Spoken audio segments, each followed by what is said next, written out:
আমার নাম ঝর্ণা দাস। আমার বয়স এখন 52। প্রথম কার্ডের কাজে দরখাস্ত দিছি যে কেমন করে গিয়া 3টা ছেলে মেয়ে কেমন করে মানুষ করব। আমার স্বামী কৃষক। তারপর আমি দরখাস্ত দিছি, 3 মাস আমি গোপনে কাজ করছি, আমার স্বামীরে জানাই নেই। তারপর একদিন রাত্রে বলছি যে 3জন ছেলে মেয়ে কাজ করো, তুমি 30 টাকা পাও, তাতে তো হয় না। এখন আমি তুমি যাও কোথায়? আমি অফিসেটা দরখাস্ত দিছি, হিজুকে ইন্টারভিউ নিছে, আমি টেকছি আমি এখানে কাজ করব, আমার ছেলে মেয়ে লেখাপড়া আমি করতে পারবো না। তারপর আমি কাজে জয়েন দিছি।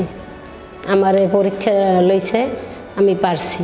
আমার বুনাইতে দিছে, আমার জিজ্ঞাসা করছে তুমি কি বুনাইতে পারেন আপনি? আমি কইছি হ্যাঁ দাদা পারিনি, কোনোদিন বুনাইতে পারিনি, আমি চেষ্টা করলে আমি পারবো। তারপর আমি বুনাইয়ে দেখাই গেছে।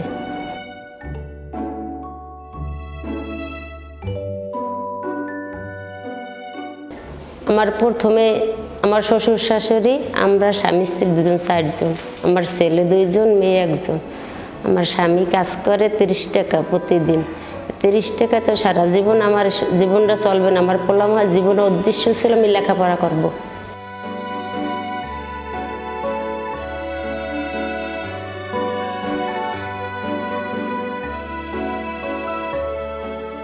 এখানে কাজ আমাদের অনেক ভালো লাগে, এখানে কাজ আমার গুরুত্বপূর্ণ। আমার এই টাকা দিয়ে আমি ছেলে মেয়েদের পড়াশোনা করাইতে পারি। এই জীবনে আমার ছেলেমেয়েরা পড়াশোনা করে আমার জীবনের একটা ভবিষ্যৎ। এই টাকায় অনেক আমার স্বামীর উপকারও আছে। কোনো সময় হ্যাঁ কৃষক কাজ বন্ধ থাকে, ওই দিন একদিন আমরা চাল ডালেনকে খাইতেও পারি। এখানে কাজ আমাদের অনেক গুরুত্বপূর্ণ কাজ। এখানে কাজ কোনো সমস্যা থাকলে আমাদের এখানে সুপারভাইজার আছে, স্যাম্পেলম্যান আছে। কাজ আমাদের সমস্যা থাকলে হেরা আমাদের দেখাই দেয়।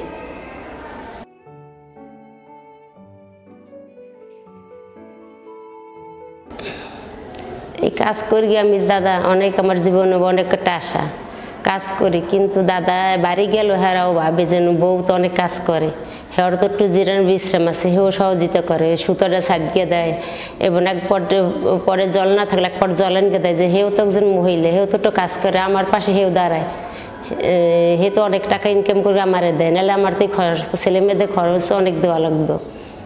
তারপরে 2জনের মিলেমিশে কাজ করি। তারপর তারা আবার বলে যে কি করবেন, হে বলে কষ্ট তোমার হয়, কিন্তু আবার আমি তোমার সাথে আছি, তোমার সাথে আমি সহযোগিতা করবো, তোমার সুতা বা তোমার বাড়ির একটু কাছান গিয়ে আমি করিয়ে দেবো।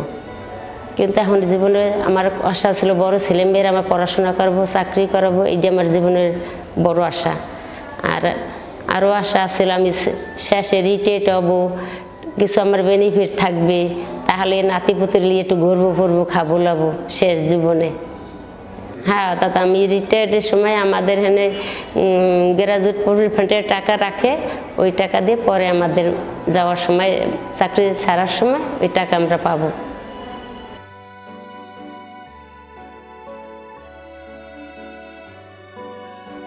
দাদা জীবনের অনেক কাজ, কিন্তু কাজ দেখে আমার জীবনটা অনেক খুশি। আমি কাজ অনেক পছন্দ করি, কাজ থাকলে আমার মনটা অনেক ভালো লাগে, কাজ না থাকলে আমার মনটা ভালো লাগে না।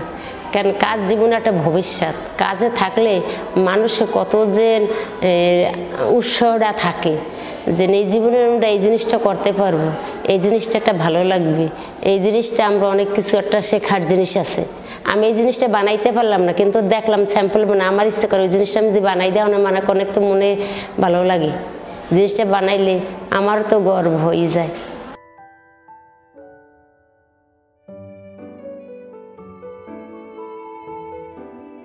দাদা এখন ওই যে প্রথমে দেখেন, প্রথমে স্যাম্পল মানে দেখাইতে কি দেখি পারি না, আমি পারি না, আবার 2-3 বার দেখছি, দেখার পর চেষ্টা করছি এখন একটু হয়, এরপরে দেখি আবার দেখি এখন তো একটু ভালো হয়।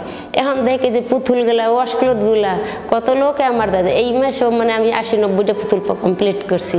আমার ভালো কাকি তোমার ভালো থেকে কাকিটাকে মাসিমাটাকে তোমার পুতুলগুলো হাত পা পাশে অনেক সুন্দর হয়, অনেক প্লেন হয়, কিন্তু আমি ভালো লাগে দাদা। আমি কিছু আমার যদি 200 পুতুলও দেয় আমি মনে হয় খুশি হই, জিনিসগুলো অনেক ভালো লাগে। এই কাজ করতে করতে এখন ঢেকে আরও ভালো লাগে, আরও ভালো করি, আরও ইচ্ছা করে করি, আরও দিই। দাদা আপনি আমাদের অনেক সময় দিয়েছেন, অনেক কথা বলার সুযোগ দিয়েছেন, কিন্তু আমি কথা বলতে পারি গিয়ে আপনাদের অনেক, আমার মনটা অনেক খুশি, অত্যন্ত ভালো লাগছে। কিন্তু আমি চাই আরও আপনার আমার এরকম সময় দিয়ান এবং কাজ দেওয়ার অনেক চেষ্টা করিবেন, আমরা কাজ করে সারা জীবন কাটাইয়ে দিতে পারি। এই বলে শেষ করছি।